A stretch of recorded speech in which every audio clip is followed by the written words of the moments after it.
Good morning my dear students. आप लोग ठीक ठाक होंगे ऐसी उम्मीद है मुझे। आज की क्लास में जो है हम आपको लिटरेचर का कहिए एक बेस्ट और इंस्पिरेशनल जो पोएम है ना, उसका टाइटल जो है द सोल्जर ना, आज हम आपको पढ़ाने जा रहे हैं। और 12th में जो है सिलेबस में आपका ये एड भी है बिहार बोर्ड में ये कविता। तो देखिए सोल्जर जो है स्पेलिंग है SOLDIER, सोल्डायर इसको अगर उच्चारण कीजिएगा तो नहीं, लेकिन इसे इसको उच्चारण सोल्जर कीजिए। सोल्जर मीन्स सिपाही ना, सैनिक, ठीक है। तो चलिए पहले इसके बारे में, इनके कवि के बारे में कुछ प्रोफाइल जान लेते हैं, उसके बाद हम लोग कविता के लाइन बाय लाइन पे जो है एक्सप्लेन करेंगे। तो इस कविता के जो कवि हैं रूपर्ट ब्रूक, ठीक है, RUPERT रूपर्ट, BROOKE ब्रूक। और Rupert Brooke was born in 1887, यानी 1887 में इनका जन्म हुआ था। एंड 1915 में इनकी जो है मृत्यु हुई, यानी मान लीजिए 13, 15, 28 साल, बहुत ही मतलब कम उम्र में जो है इनकी मृत्यु हुई, 28 साल। मैंने आपको बताया था, एक कविता पढ़ाई थी मैंने आपको, ओड टू ऑटम ना, जिसमें जॉन कीट्स साहब भी 26 साल की उम्र में ही मर गए थे।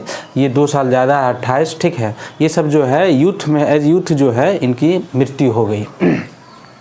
रूपर्ट ब्रूक जो है ये इंग्लैंड के ना एक सोल्जर थे, यानी आपको पता है एज वी नो दैट कि दुनिया में 2 वर्ल्ड वार्स हो चुके हैं, first world war and second world war. तो फर्स्ट वर्ल्ड वार जो 1914 से 18, 1914 से 18 तक चली थी, और सेकेंड वर्ल्ड वार जो है 1939 से 45, यानी 1939 से 45 तक चली थी, ठीक है। तो फर्स्ट वर्ल्ड वार में जो इंग्लैंड युद्ध लड़ रहा था विश्व युद्ध में, तो उसमें इंग्लैंड की तरफ से इंग्लैंड का सैनिक था रूपर्ट ब्रूक। ये खुद कवि जो है एक सैनिक थे, ठीक है। Born in a well to do academic family, यानी ये पैदा जो लिए थे वैसे घर में जो शिक्षित था और वेल टू डू फैमिली था, यानी संपन्न परिवार था ना, यानी हरा पूरा एकदम समृद्ध परिवार और शिक्षित परिवार में जो है इनका जन्म हुआ था, ठीक है। His father was a house master at Rugby school, Rugby school में जो है इनके पिताजी हाउस मास्टर थे। एजुकेटेड एट, वहाँ इनकी शिक्षा दीक्षा हुई थी, वहीं पढ़ाई हुई थी। पिताजी जिस स्कूल में हाउस मास्टर थे वहीं पे पढ़ाई हुई थी। उसके बाद वो किंग्स कॉलेज चले गए थे जो कैम्ब्रिज में है ना, वहाँ जाके जो है इन्होंने पढ़ाई की थी रूपर्ट ब्रूक साहब ने। 23 अप्रैल 1915 जो है, यानी 23 अप्रैल 1915 जब युद्ध जब चल रही थी इंग्लैंड की तरफ से, जब ये रूपर्ट ब्रूक साहब युद्ध लड़ रहे थे, तो आइलैंड था, टापू था लेमनोस, ठीक है, वो एजियन में पड़ता है। और युद्ध जो हो रहा था गैलीपोली का युद्ध हो रहा था, गैलीपोली का ना, उसी युद्ध में जो है इनकी हत्या कर दी गई थी युद्ध के मैदान में। आई मीन ये मरे नहीं थे, इनकी हत्या कर दी गई थी युद्ध के मैदान में, ठीक है। वार पोइट कहे जाते हैं इनको। वार पोइट इसलिए कहा जाता है क्योंकि ये एक सैनिक थे, सोल्जर थे, ठीक है, और युद्ध पे आधारित कविता लिखे थे। तो याद रखिएगा, वैसे कवि जो खुद सैनिक थे और युद्ध पे आधारित कविताएं लिखे, ठीक है, उनको हम वार पोइट्स कहते हैं। तो ये आपको ऑब्जेक्टिव के पॉइंट ऑफ व्यू से याद रखना है कि रूपर्ट ब्रूक सैनिक थे ही, इंग्लैंड की तरफ से युद्ध लड़ रहे थे फर्स्ट वर्ल्ड वार में, ठीक है। इनकी हत्या हुई थी युद्ध के मैदान में, गैलीपोली के युद्ध में, ठीक है।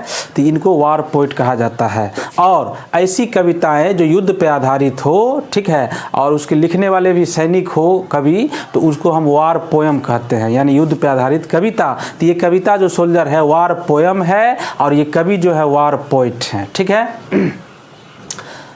एक जाने माने कवि मॉडर्न एज के अंग्रेजी लिटरेचर में WB it's, William Butler it's ने रूपर्ट ब्रूक पे जो है एक कमेंट लिखा था, एक लाइन बोले थे, the handsomest young man in England. उन्होंने कहा था कि इंग्लैंड में सबसे ज़्यादा अगर सुंदर कोई है, अगर यंग मैन कोई है तो रूपर्ट ब्रूक है। यानी इन्होंने उन पे जो है एक कमेंट किया था और पॉजिटिव कमेंट था, देखने में बहुत ही हैंडसम थे, ठीक है। इसलिए WB इट्स साहब ने उनके लिए ये लाइन लिखा है कि the handsomest young man in England, यानी इंग्लैंड में सबसे ज़्यादा सुंदर यंग मैन रूपर्ट ब्रूक थे, ऐसा WB इट्स का कहना था ना। और रियल में भी बहुत ज़्यादा हैंडसम थे ये।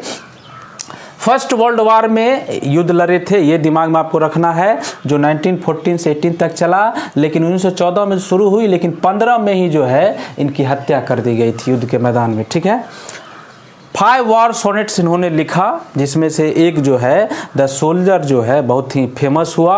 और ये कविता इतनी फेमस हुई कि आपको जानकर आश्चर्य होगा कि प्रथम विश्व 1914 के समय में इंग्लैंड के बच्चा के जेब में जो है ये पैम्पलेट टाइप का जो है ये कविता छाप के उसके जेब में दिया जाता था और वो पढ़ता था। ठीक है, बांटा जाता था ये कविता, और पढ़ने के बाद जोश जागता था। ठीक है, और वो इंग्लैंड की तरफ से जो है लड़ने के लिए एकदम पूरा जोशीला बन जाता था ना, इतना फेमस ये कविता थी, इसको बांटा जा रहा था प्रथम विश्व युद्ध 1914 में इंग्लैंड में। अब इसी से अंदाजा लगाइए कितनी फेमस पोएम थी ये द सोल्जर। ठीक है, तो चलिए ये सोनेट है, तो सोनेट के बारे में कुछ जान लेते हैं कि आखिर सोनेट होता क्या है। अब देखिए ये सोनेट जो है, सोनेट के बारे में कुछ जान लीजिए और इससे संबंधित क्वेश्चन भी पूछे जाते हैं। तो सोनेट का मतलब होता है कि 14 लाइन्स की जो कविता होती है, यानी सोनेट में 14 लाइन होती है कविता के। ठीक है, जिसमें 2 भाग उसको बांट दीजिए, फर्स्ट जो है 8 लाइन और अंतिम जो है 6 लाइन। ठीक है, तो पहला जो 8 लाइन है उसको हम ऑक्टेव कहते हैं। ठीक है, और अंतिम जो 6 लाइन है उसको सेस्टेट कहते हैं, यानी 2 भाग में बट गया है, 8 लाइन और 6 लाइन। ठीक है, यानी the first 8 lines are called octave and the remaining the 6 lines are called sestet. ठीक है, एंड ये सोनेट जो है 2 टाइप के होते हैं, एक होता है इटालियन और एक इंग्लिश सोनेट। इटालियन सोनेट जो है जिनके जन्मदाता, जिसको हम फादर कहते हैं, आपको एक वीडियो बताए थे, सबके फादर के बारे में हम बताए थे कौन किसका फादर है। तो इटालियन सोनेट जो है जिसमें 14 लाइन होते हैं, 8 लाइन और 6 लाइन, फर्स्ट 8 लाइन ऑक्टेव, अंतिम 6 लाइन जो है 6 लाइन्स सेस्टेट, उसके फादर है पेट्रार्क, PETRARCH, पेट्रार्क जो इटली के रहने वाले थे। ठीक है, तो पेट्रार्क जन्मदाता है ये सोनेट के। लेकिन इंग्लिश सोनेट जो है जिसके जन्मदाता, जिसके फादर जो है विलियम शेक्सपियर साहब हैं, जिसमें 14 लाइन तो होते हैं लेकिन 3 क्वार्टेंस होते हैं, 4-4 लाइन, और अंतिम एक कॉपलेट 2 लाइन होता है ना, 4 या 12 2 14। लेकिन इटालियन सोनेट में क्या है 8-6 है, लेकिन शेक्सपियर के सोनेट में क्या है 4-4-4-2। ठीक है, 4 या 12 2 14, यानी 3 क्वार्टेंस है, 4-4, 1-2 दोहा है 2 लाइन। ठीक है, इसलिए दोनों में अंतर है। तो ये जो सोनेट है, ये जो कविता है द सोल्जर, ये सोनेट भी है आपका, और इटालियन सोनेट पेट्रार्क का टाइप का है, 8 लाइन 6 लाइन। ठीक है, और ये वार पोएम भी है, यानी युद्ध पे आधारित ये कविता है। ठीक है, तो ये आपका प्रोफाइल था रूपर्ट ब्रूक के बारे में। तो इसमें आपको इतना ही जानकारी रखनी है, इनका जन्म मरण। ठीक है, उसके बाद कहाँ मरे थे, जगह का नाम, किस युद्ध में इनकी हत्या हुई थी। ठीक है, और एक लाइन है the handsomest young man in England, ऐसा रूपर्ट ब्रूक के बारे में किन्होंने कहा था, किस कवि ने कहा था, तो WB ईट साहब ने कहा था। ठीक है, वार पोइट है, ये याद रखना है, ये कविता वार पोएम है, ये याद रखना है, ये सोनेट है, ये भी याद रखना है। सोनेट में कितने लाइन होते हैं, तो 14, ये बिहार बोर्ड में पूछा जा चुका है। 14 लाइन्स होते हैं, पहला जो 8 लाइन है वो ऑक्टेव, अंतिम 6 लाइन सेस्टेट। ठीक है, फर्स्ट वर्ल्ड वार से जुड़े हुए थे, ये इंग्लैंड की तरफ से युद्ध लड़ रहे थे। ठीक है, 14 में शुरुआत हुई थी, 1 साल बाद जो है इनकी हत्या हो गई थी, 18 तक चला था युद्ध। ठीक है, 5 वार सोनेट इन्होंने लिखा, जिसमें से सबसे ज़्यादा फेमस कौन सा है, सोल्जर। ठीक है, तो इतनी बात जो है आपको जानकारी रखनी है प्रोफाइल रूपर्ट ब्रूक के बारे में। ठीक है, अब हम देखते हैं कि कविता के लाइन में क्या क्या है। तो पहले 8 लाइन देखेंगे, उसके बाद 6 लाइन। ठीक है, ओके, तो चलिए बुआ, अब देखते हैं हम कि इस कविता में जो है लाइन बाय लाइन, यानी ये जो सोनेट है, यानी first 8 lines and remaining the 6 lines ना, दोनों में आखिर रूपर्ट ब्रूक ने आखिर क्या अपनी जो है मन की भावना व्यक्त किया है ना। तो हम देखते हैं। देखिए, इस लाइन बाय लाइन बताने से पहले आप जान लीजिए कि कोई भी सैनिक जो होता है, सिपाही, चाहे किसी भी देश का हो, ठीक है, बॉर्डर पे आखिर जो मारता है, मरता है, तो वो अंदर से इटरनली जो है और इंटरनली जो भी हो, अंदरूनी बाहरी, वो खुश नहीं होता है, हैप्पी नहीं होता है ना। आप सोचते होंगे कि कोई चला गया ना, जैसे हमारे देश में है थल सेना, वायु सेना ना, तो उसी प्रकार जो है अगर कोई युद्ध लड़ने जाए बॉर्डर पे, ठीक है, तो उसका परिवार हमेशा दहशत में रहता है कि कब फ़ोन आ जाए, रिंग हो जाए, आ जाए कि उसका बेटा शहीद हो गया है ना। उसकी पत्नी, उसके बच्चे, उसकी बहन, उसके माँ, उसके बाप ना, एक अजीब सा उसके घर में माहौल बना होता है ना। तो यानी युद्ध जो लड़ता है, यानी जो मारता है, जो मरता है, या दूसरे देश की तरफ से भी सैनिक, तो वो अंदर से खुश नहीं होता है। याद रखिए, जो भी सैनिक युद्ध लड़ने जाता हो या बॉर्डर पे हो, तो वो खुशी से नहीं युद्ध लड़ता है, उसकी मजबूरी है ना अपने देश की रक्षा करना, चाहे जो भी हो, जो मजबूरी हो। तो उसका परिवार और वो खुद एक अजीब जो है, एक सराउंडिंग में जो है, इन्वायरमेंट में जो है, मेंटली फिजिकली जो है वो जीता है।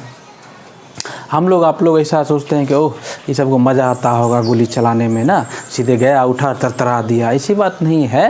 वो खुश नहीं होता है ना। यानी सामने वाला को मारने के बाद, ठीक है, और सामने वाला अगर अपनों को मारे, यानी दोनों जो है अंदर से खुश नहीं होते, हैप्पी नहीं होते हैं, ठीक है। अब देखिए, अब आपके पास एक सवाल खड़ा हुआ कि क्या प्रथम विश्व युद्ध में या द्वितीय विश्व युद्ध में, ये प्रथम विश्व युद्ध की घटना है, ये कविता लिखी गई थी फर्स्ट वर्ल्ड वॉर में, तो उसमें क्या भारत जो है युद्ध लड़ा था? तो याद रखिए, उस समय भारत गुलाम था, हम लोग गुलाम थे, हमारा देश, ठीक है। तो इंग्लैंड वाले जो है हम पे शासन करते थे इंडिया पे, तो वो इंडियन सैनिक को ले गए थे अपनी तरफ से लड़ने के लिए, यानी हम जो है इंग्लैंड की तरफ से लड़ रहे थे, हमारे सैनिक जो है इंग्लैंड की तरफ से लड़ रहे थे, ठीक है।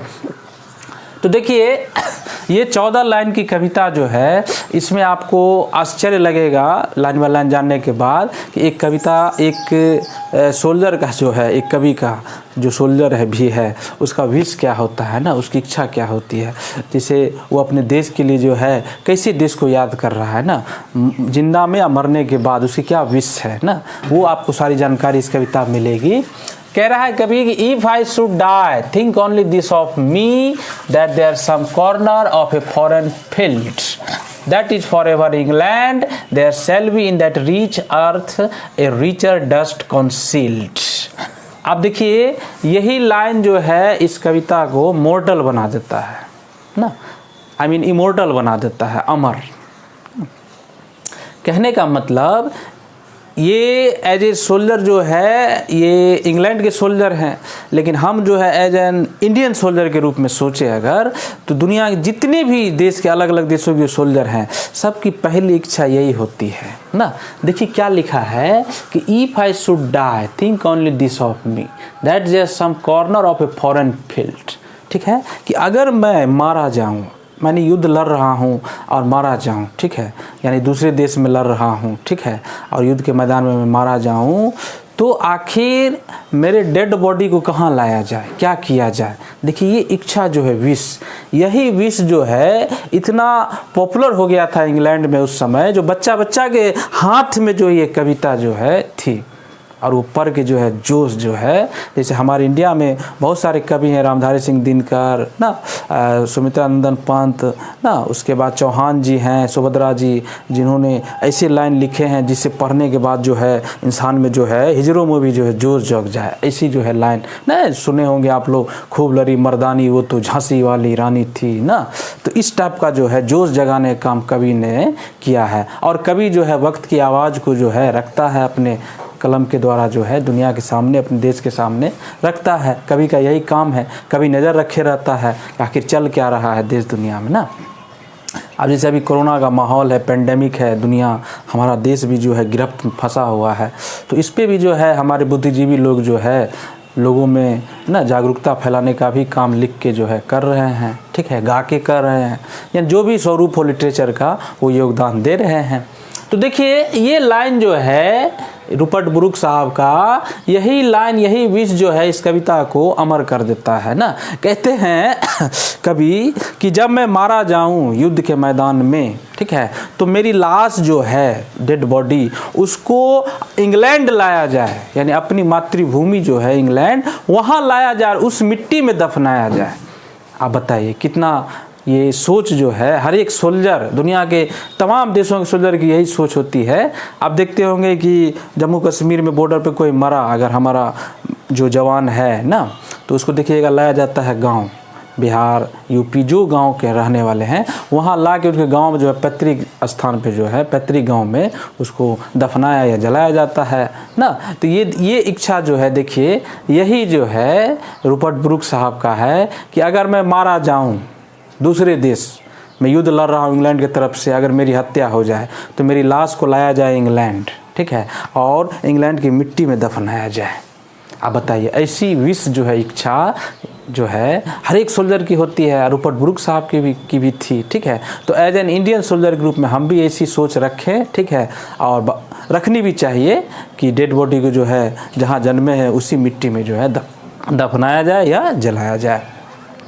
अब जैसे हमारे देश के जो पीएम थे भूतपूर्व, ये पंडित जवाहरलाल नेहरू, उनकी भी विश थी कि जब मैं मर जाऊं तो मुझे जब जलाया जाए तो जो राख जो बचेगा जलाने के बाद उस राख को जो है गंगा किनारे छिड़क दिया जाए, स्प्रे कर दिया जाए ना।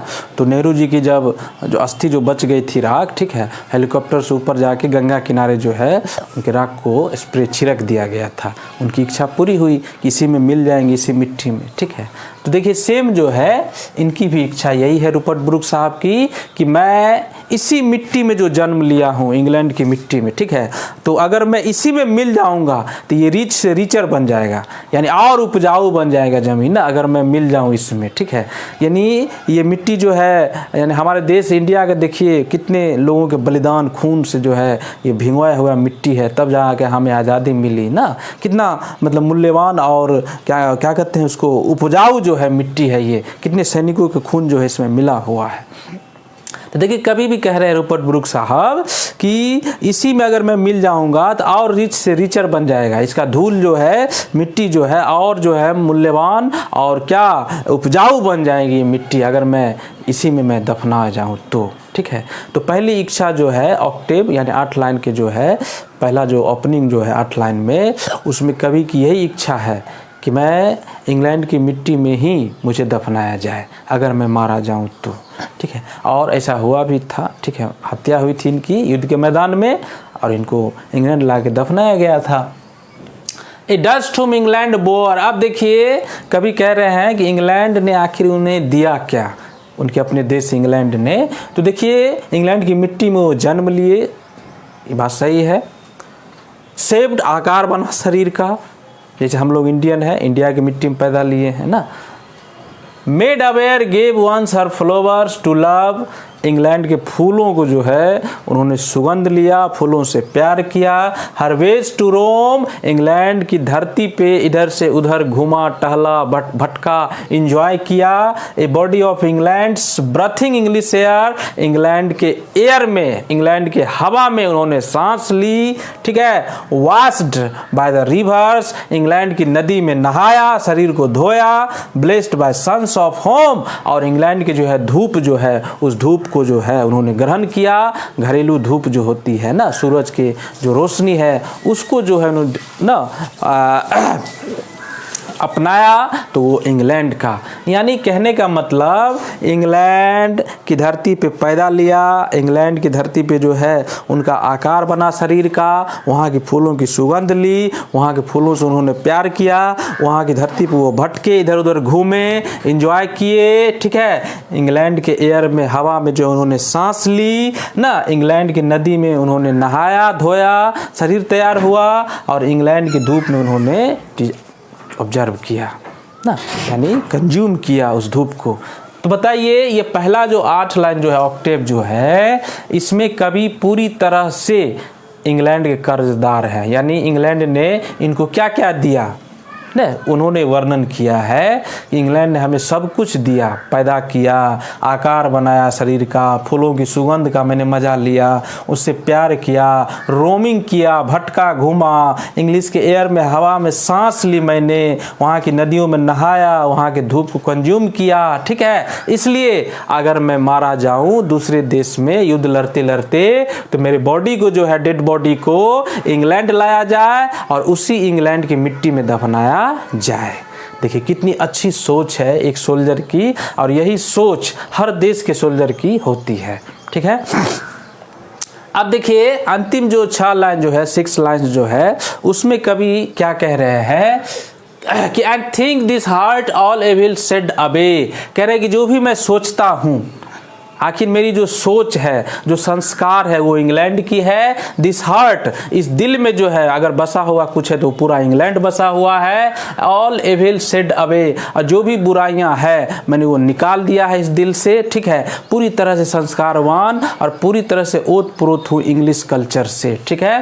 ए pulse in the eternal mind no less, कह रहा है कि मेरा अगर पल्स, ये नब्ज जो है अगर फरकता है, धड़कता है तो इंग्लैंड के लिए, और मेरा जो पूरा माइंड है, इटर्नल माइंड जो है, यानी जो भी सोच इस दिमाग में बना है, स्ट्रक्चर जो भी है, इसका इंफ्रास्ट्रक्चर जो भी दिमाग का है, सोच जो है, वो सारा का सारा इंग्लिश कल्चर का है। जैसे हमारे इंडियन कल्चर का होता है ना, तो उसी तरह इंग्लैंड का जो है इंग्लिश कल्चर का सोच है हमारे अंदर। पल्स भी धड़कता अगर है, फरकता है तो इंग्लैंड के लिए। Give somewhere back the thoughts by England given her sites and sounds, कह रहे हैं कभी कि इंग्लैंड का जो भी दृश्य था, सुंदर साइट्स प्रकृति का, यानी आर्टिफिशियल हो या नेचुरल हो, उसका मजा मैंने लिया। साउंड्स, वहाँ की जो आवाज़ है, जो सनसनाहट है हवा की, जो भी साउंड है उसका मैंने मजा लिया इंग्लैंड का। ड्रीम्स हैप्पी, और मैंने अगर खुश यानी अच्छी अच्छी जो स्वप्न देखे कुछ बनने का, कुछ करने का, तो वो इंग्लैंड की धरती पे। As her day and laughter, और पूरा हंसी ठिठोले का जो मजा लिया वो भी इंग्लैंड में। लर्नट ऑफ फ्रेंड्स, और जो भी मैंने कुछ सीखा अपने दोस्तों से, ठीक है, वो भी दोस्त कहाँ के थे, इंग्लैंड के। And gentleness in hearts at peace, और जो भी विनम्रता आई, झुकाव आया, ठीक है, जो भी संस्कार मिला वो भी इंग्लैंड का। और दिल में जो भी भरा हुआ है, मेरा हार्ट में पीस जो भरा हुआ है, शांति, अंडर एन इंग्लिश हेवन, तो मैंने अपने दिल के गहराई तक जो है इंग्लैंड को एज ए हेवन जो है, हेवन मीन स्वर्ग होता है, स्वर्ग की तरफ बसाए हुए। जैसे हमारा देश जो है हमारे लिए स्वर्ग है, तो रूपर्ट ब्रूक साहब कह रहे हैं कि हमारा इंग्लैंड जो है हमारे लिए क्या है, स्वर्ग है। तो देखिए इस कविता में कुछ नहीं है, बस एक जो है कहिए इसको कि पैट्रियोटिक पोयम है, और इसको पढ़ने के बाद जोश जगाने का काम करता है ये कविता। प्रत्येक देश या दुनिया में जितने भी देश हैं, सारे देश के सिपाही नागरिक जो है इस कविता को पढ़ के जो है अपने देश के प्रति प्रेम जगा सकते हैं कि आखिर उसके देश ने उसे दिया क्या है। तो इस कविता में आपने देखा कि रूपर्ट ब्रूक साहब पहले ये बता रहे हैं आखिर इंग्लैंड ने उन्हें क्या क्या दिया उसके देश ने, ठीक है, मिट्टी, हवा, नदी, फूल ना, यानी सब कुछ दोस्तों के साथ सीखा, संस्कार दिया, वहाँ का साइट, वहाँ का साउंड्स, ठीक है, यहाँ का पल्स, वहाँ का इटर्नल माइंड, यानी आफ्टर ऑल एवरीथिंग जो है जो कवि के पास था वो सब का सब कहाँ का दिया हुआ था, इंग्लैंड का, ठीक है। तो उन्होंने अपनी इच्छा जताई कि आखिर मेरा ये शरीर कर्जदार है अपने देश इंग्लैंड के लिए, तो मैं अगर मैं मारा जाऊँ दूसरे देश में तो मेरी डेड बॉडी को इंग्लैंड में ले आकर और उसी मिट्टी में क्या किया जाए, दफनाया जाए। ये सोच होती है एक सोल्जर की, ठीक है। तो सोल्जर बनना इतना आसान नहीं होता है, उसके लिए उसका परिवार का प्रत्येक जो सदस्य होता है, माँ, बहन, बीवी, बच्चे, पिताजी ना, वो पूरा जो है एक अजीब जो है सराउंडिंग में जीता है, एक अलग इन्वायरमेंट में, एक दहशत में जो है जीना, ठीक है। और भी बहुत सारे कवि ऐसे हैं जो सोल्जर थे, सिगफ्राइड सेसून थे, जिनकी कविता हम लोग पढ़ाते थे, एवरीवन सैंग, ठीक है, जिसमें बताया गया था कि जब जर्मनी आत्मसमर्पण कर दिया हिटलर, तो उसके बाद सारे सैनिक जो है युद्ध के मैदान में उछलने कूदने लगे, गाने लगे, ठीक है, खुशी से, क्योंकि युद्ध समाप्त हो चुकी थी। तो याद रखिए युद्ध जब होती है तो किसी भी देश के सैनिक दिल से खुश नहीं होते हैं ना, वो उदास ही होते हैं, मजबूरन उनको लड़ना पड़ता है, यानी एज ए हैप्पी जो है वो मूड में युद्ध नहीं लड़ता है। तो एवरीवन सैंग, यानी प्रत्येक जो है बिना साउंड का जो है गीत गाने लगा, इतना खुश था युद्ध रुकने पर। उसके बाद रडियार्ड किपलिंग साहब हैं, वो भी, उनको भी वार पोइट कहा जाता है ना, जिनकी कविता इफ पढ़ाए थे हम लोग जो 50 नंबर की इंग्लिश में, वो तो अब हटा दिया गया है सिलेबस से। तो कई जो मॉडर्न एज में यानी फर्स्ट वर्ल्ड वार और सेकेंड वर्ल्ड वार दोनों युद्ध में जो कवि थे, ठीक है, जिन्होंने युद्ध पे आधारित कविताएं लिखी, ठीक है, उन्हीं को वार पोइट्स कहा गया और उसको वार पोएम्स कहा गया, जिसमें से एक बहुत ही कहिए सुपर डुपर जो है फेमस इंग्लैंड की जो कविता है द सोल्जर, ये आपको सिलेबस में था, ठीक है। और इसमें जो है ये सब सारी बातें जो है रूपर्ट ब्रूक साहब ने 14 लाइन में जो है, यानी पहला 8 लाइन में उन्होंने पूरा वर्णन किया है क्या क्या उन्होंने इंग्लैंड से लिया, आखिर उनकी विश क्या है, और इंग्लैंड उन्होंने वहाँ से क्या क्या सीखा, और इंग्लैंड को जो है एज ए हेवन, स्वर्ग के रूप में अपने दिल में जो है बसाए हुए है, जैसे हम हिंदुस्तान को जो है स्वर्ग के रूप में दिल में बसाए रहते हैं। ठीक है, तो इसमें देखिएगा कि ये पैट्रियोटिक पोएम इसलिए है लव कंट्री लव पोएम कि इसमें इंग्लैंड जो शब्द है, इंग्लैंड इंग्लिश 6 बार जो है 6 टाइम्स जो है प्रयोग हुआ है। देखिएगा इसमें England England England English English करके 6 बार जो है इसमें रूपर्ट ब्रूक साहब ने प्रयोग किया है। इसी से ये प्रमाणित होता है ये कविता पूरी तरह से जो है पैट्रियोटिक पोएम है, लव पोएम, यानी कंट्री के प्रति जो है लव जो है पूरा इन्होंने इजहार किया है इस कविता में। ठीक है, तो ये कविता सोल्जर जो है एक देश के प्रति जो है ना एक त्याग ना और एक जो भावना होती है त्याग की ना, कुछ करने की, देश के प्रति मर मिटने की, ठीक है, वो उस पे आधारित जो है ये कविता आपका है द सोल्जर। ठीक है, ठीक है, तो आप भी अगर सोल्जर बने, ठीक है, हम सब अपने जीवन में जो है एक पड़ाव जब आती है तो वो सोल्जर बनना पड़ता है, स्ट्रगल, सोल्जर मीन्स स्ट्रगल, संघर्ष करना। ठीक है, और इसी पड़ाव में हम लोग भी हैं, चाहे वो शिक्षा के प्रति हो या करियर के प्रति हो या समाज देश के प्रति जो भी हो, उसमें स्ट्रगल जो है, स्ट्रगल ही जो है सोल्जर का प्रतीक होता है। ठीक है, तो be such type of soldier. ठीक है, तो ये कविता आप हमेशा जो है किताब में आप देखिए लाइन बाय लाइन। ठीक है, और उसको मैंने लाइन बाय लाइन बता भी दिया है। ठीक है, अब इस पर आधारित जो भी कुछ वर्ड मीनिंग या ऑब्जेक्टिव टाइप्स के क्वेश्चन जो भी होगा मैं आपको करवाऊँगा अभी। ठीक है, तो चलिए बुआ, इस कविता जो सोल्जर है इसमें कोई ख़ास वर्ड्स ज़्यादा तो नहीं है, कुछ गिने चुने जो है वर्ड्स, इसको आप ध्यान में रखिए। इसका हम हिंदी मीनिंग जो है आपको बता देते हैं। जैसे इसमें पहला वर्ड है वेल टू डू। ठीक है, देख लीजिए, वेल टू डू इसका मतलब होता है संपन्न परिवार, यानी जिसको हम रीच कहिए, अमीर ना, यानी समृद्ध परिवार, उसको कहते हैं वेल टू डू, एक फ्रेज है। ठीक है, जिसको कहिए समृद्ध या संपन्न परिवार या अमीर भी कह सकते हैं, well to do.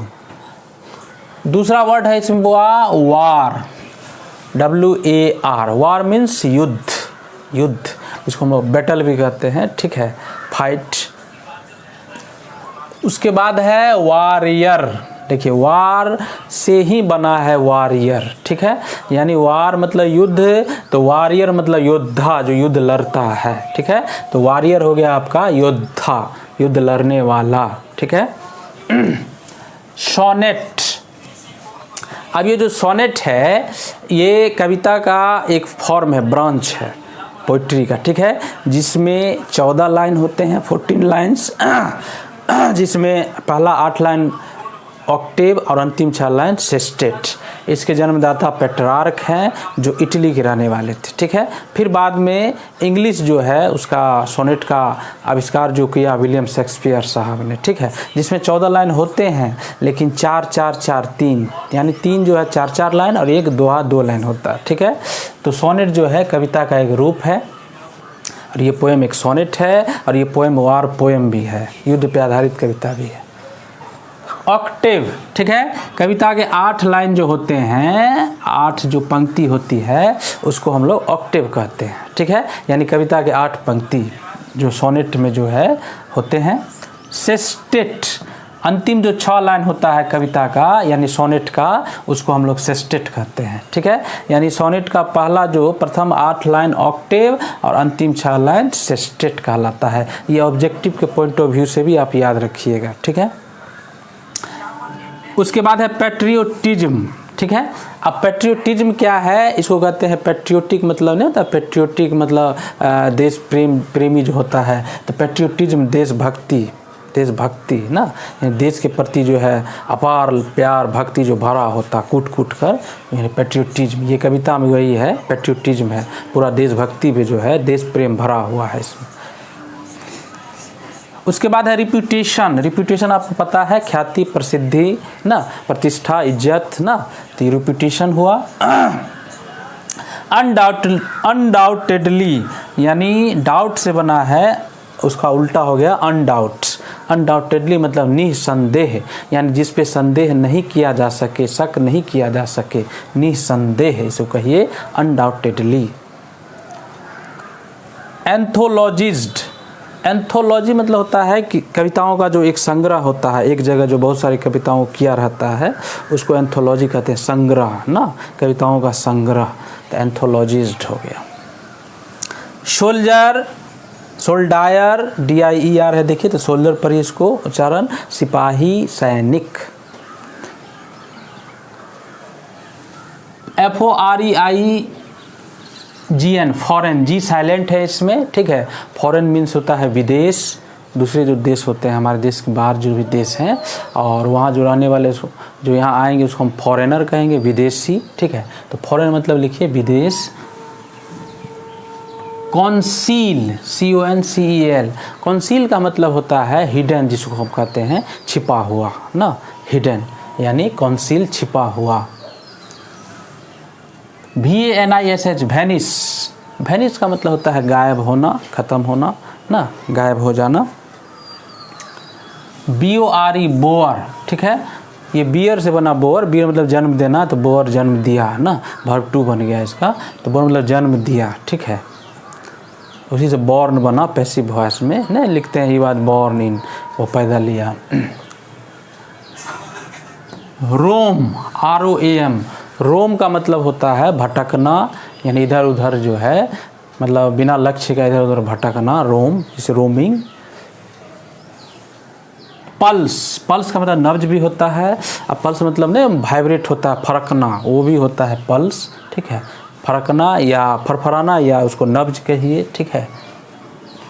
ETERNAL, eternal, ठीक है, इटर्नल का मतलब होता है शाश्वत, सदा के लिए, फॉरएवर, शाश्वत, इटर्नल। उसके बाद है जेंटिलनेस, जेंटिल में नेस लगा है, विनम्रता, यानी झुकाव जो है, विनम्रता, जेंटिल, जेंटिलनेस बना है, झुकाव। HEAVEN, हेवन, हेवन मतलब स्वर्ग, इसका उल्टा हेल होता है नर्क ना, यहाँ स्वर्ग लिखे हेवन, हेवन को और बहुत सारे वर्ड हैं, पैराडाइज भी कहते हैं स्वर्ग ना। साइट्स, साइट्स मतलब होता है दृश्य ना, मनमोहक जो दृश्य होते हैं, चाहे प्राकृतिक हो या ना बनावटी हो, साइट्स। वार विडोज, ठीक है, यानी युद्ध में जो शहीद हो जाते हैं सैनिक, उसकी पत्नी को हम वार विडोज बोलते हैं, शहीद की पत्नी ना, शहीद की विधवा ना, तो इसको हम कहते हैं वार विडोज ना। अब जिसका वर्ड बदला गया है, अब उसको शहीद सैनिक की पत्नी जो है उसको विधवा नहीं वीरांगना कहा जाए ना, तो वार विडोज होता है जो सैनिक की जो है शहीद होने के बाद ना उसकी पत्नी को वार विडोज कहा जाता है, या विडो मतलब विधवा कहिए। BREATH, ब्रथ, ब्रथ का मतलब होता है सांस लेना, ठीक है, ब्रथिंग। उसके बाद है डस्ट, DUST, डस्ट मतलब धूल होता है ना, कभी की इच्छा थी कि इंग्लैंड की मिट्टी में धूल में ही मिल जाए ना, वहीं दफना जाए, ठीक है, ताकि और धूल जो है मिट्टी वहाँ का और उपजाऊ और मूल्यवान बन जाए ना धरती पे। तो ये वर्ड जो है आपके गिने चुने, इस कविता सोल्जर कविता का ना आपका कुछ गिने चुने वर्ड्स है, ठीक है, इसको नोट कर लीजिए, ठीक है, और वर्ड पावर बढ़ाइए, तभी तो आप लिख सकते हैं। इसका समरी सारांश जो है 100 शब्दों में, इसको आपको सारांश लिखना पड़ता है ना, फिर इसका ऑब्जेक्टिव तो आप सुन लिए हैं, तो आसानी से क्वेश्चन समझ के आप ऑप्शन जो है सिलेक्ट कर सकते हैं ना। उसके बाद एक्सप्लेनेशन है, एक्सप्लेन करना, ठीक है, तो ये सब जो है आपका बिहार बोर्ड का सिलेबस है, इसमें इस टाइप के क्वेश्चन पूछे जाते हैं एक कविता से, ठीक है। हो गया? तो चलिए बुआ, अब ये जो सोल्जर कविता आपने पढ़ा, अब इस पे आधारित मैंने 13 जो है क्वेश्चंस निकाले हैं, ठीक है, और बारी बारी से जो है प्रत्येक का मैं डिस्कस कर देता हूँ आंसर के साथ, ठीक है। पहला क्वेश्चन है the soldier is a dash poem, ठीक है। अब ये देखिए खाली जगह जो ब्लैंक है, मान लीजिए वहाँ ऑप्शन अगर आपको 4 रहे ना, जिसमें कुछ भी रह सकता है, जिसमें से एक आपका सटीक सूटेबल जो है ऑप्शन रहेगा, तो इसको आपको ऐसे याद रखना है कि सोल्जर जो है ये वार पोएम है, ठीक है, यानी पहला का आंसर जो है वार, ठीक है, यानी युद्ध पे आधारित कविता है तो पहला वार पोएम होगा, या यहाँ पे सोनेट भी ठीक होगा, यानी the soldier is a sonnet या the soldier is a dash poem, war poem, यानी दोनों आपको दिमाग में रखना है। ठीक है। दूसरा क्वेश्चन है the soldier is written by, यानी सोल्जर जो लिखा गया है तो ये आपको पता ही है रूपर्ट ब्रूक के द्वारा। ठीक है, तो रूपर्ट ब्रूक याद रखना है। 3 नंबर क्वेश्चन है ए सोनेट हैज डैश लाइन्स, यानी एक सोनेट में कितने लाइन्स होते हैं, तो याद रखिए बुआ 14। ठीक है, 14, या वहाँ पे शब्द में रहे अगर ना 11, 12, 13, 14 तो 14, या संख्या में रहे तो 14 लाइन्स। ठीक है, तो एक सोनेट में 14 लाइन होते हैं, याद रखना। 4 नंबर क्वेश्चन है Rupert Brooke is a dash poet. ठीक है, तो रूपर्ट ब्रूक साहब जो है इन्हें कहा जाता है वार पोइट। ठीक है, यानी युद्ध पे आधारित कविता इन्होंने लिखी है, खुद सोल्जर भी थे। ठीक है, तो ये वार पोइट थे, वार पोइट कहा जाता है इनको। ठीक है। 5 में रूपर्ट ब्रूक प्रेजेज डैश, यानी रूपर्ट ब्रूक साहब ने प्रशंसा जो किए करते हैं किन की, तो इन्होंने प्रशंसा जो किया है इंग्लैंड का। ठीक है, अपने देश इंग्लैंड की प्रशंसा किया है। 6 में डॉट डॉट सब रूपर्ट ब्रूक है। Rupert Brooke is and dash soldier. ठीक है, तो रूपर्ट ब्रूक साहब जो है कहाँ के सोल्जर थे, तो इंग्लिश सोल्जर। ठीक है, यानी इंग्लैंड के सोल्जर है, याद रखना है, तो इंग्लिश सोल्जर हैं रूपर्ट ब्रूक साहब। 7 में है Rupert Brooke is not afraid of dash, यानी रूपर्ट ब्रूक साहब जो है डरे हुए नहीं हैं किन से, तो डेथ से, मौत से नहीं डरे हुए हैं, यानी मौत से नहीं डरे हुए हैं, सोचते हैं अपने देश के लिए हम मर मिटेंगे। उसके बाद 8 नंबर में देखिए रूपर्ट ब्रूक डाइड इन, यानी मरे ईस्वी बताना है, तो 1915 1915 में। ठीक है, युद्ध के मैदान में। 9 नंबर में है Rupert Brooke was born in, तो ये जन्म लिए थे 1887 1887 में। ठीक है, क्योंकि आप कवि के जन्म मरण को भी अब पूछा जा रहा है। ठीक है, तो इसलिए इसको भी याद रखना है ईस्वी को। 10 नंबर में देखिए who said about Brooke, Brooke के बारे में किसने कहा कि the handsomest young man in England, England का सबसे ज़्यादा सुंदर यंग मैन जो है, आखिर रूपर्ट ब्रूक को किसने कहा, हु सेड अबाउट ब्रूक, तो याद रखिएगा इसको W.B. इट साहब ने कहा। ठीक है, W.B. इट साहब ने। Brooke's father was a dash at Rugby school, तो ब्रूक के फादर जो थे रग्बी स्कूल में हाउस मास्टर थे। ठीक है, तो रग्बी स्कूल में जो है उनके पिताजी हाउस मास्टर थे, ये ध्यान में रखना है। 12 नंबर में देखिए कह रहा है कि the first 8 lines in a sonnet, यानी सोनेट में पहला जो 8 लाइन होता है आर कॉल्ड, क्या कहा जाता है, तो उसको कहा जाता है ऑक्टेव। ठीक है, OCTAVE, तो पहला जो फर्स्ट 8 लाइन्स है सोनेट में वो ऑक्टेव। और 13 नंबर लास्ट क्वेश्चन है द लास्ट 6 लाइन्स, अंतिम जो 6 लाइन होते हैं इन्हें सोनेट में, उन्हें क्या कहा जाता है, तो उन्हें कहा जाता है सेस्टेट, SESTET। ठीक है, यानी पहला 8 लाइन ऑक्टेव और लास्ट जो 6 लाइन होता है सेस्टेट। तो ये आपके इम्पोर्टेंट जो है ऑब्जेक्टिव टाइप्स क्वेश्चन जो बिहार बोर्ड में पूछे जाते हैं, ये आपका द सोल्जर पोएम से निकला है।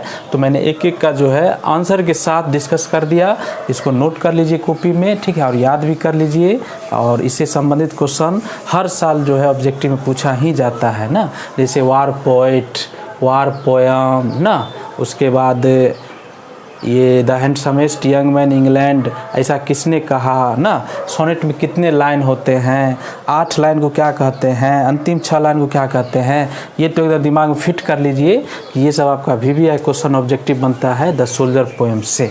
ठीक है, तो आज बुआ आपने द सोल्जर कविता ना, को रूपर्ट ब्रुक के बारे में जाना, उस कविता के लाइन बाय लाइन को जाना, ठीक है। वर्ड मीनिंग के साथ साथ मैंने ऑब्जेक्टिव भी जो है आपको डिस्कस कर दिया, ठीक है। तो आज के लिए इतना ही रहने दीजिए। 10 सोल्जर पोएम्स, ठीक है, इसको बढ़िया से तैयारी कर लीजिए और घर पे जो है स्टे होम ना, और बड़े सुरक्षित ढंग से घर पे रहिए, पढ़ाई कीजिए और इंतज़ार कीजिए कि प्रकृति की जो ये महामारी है ये जल्द से जल्द समाप्त हो, तो हम लोग ऑफलाइन में मिलेंगे फेस टू फेस, ठीक है। तब तक के लिए गॉड ब्लेस यू।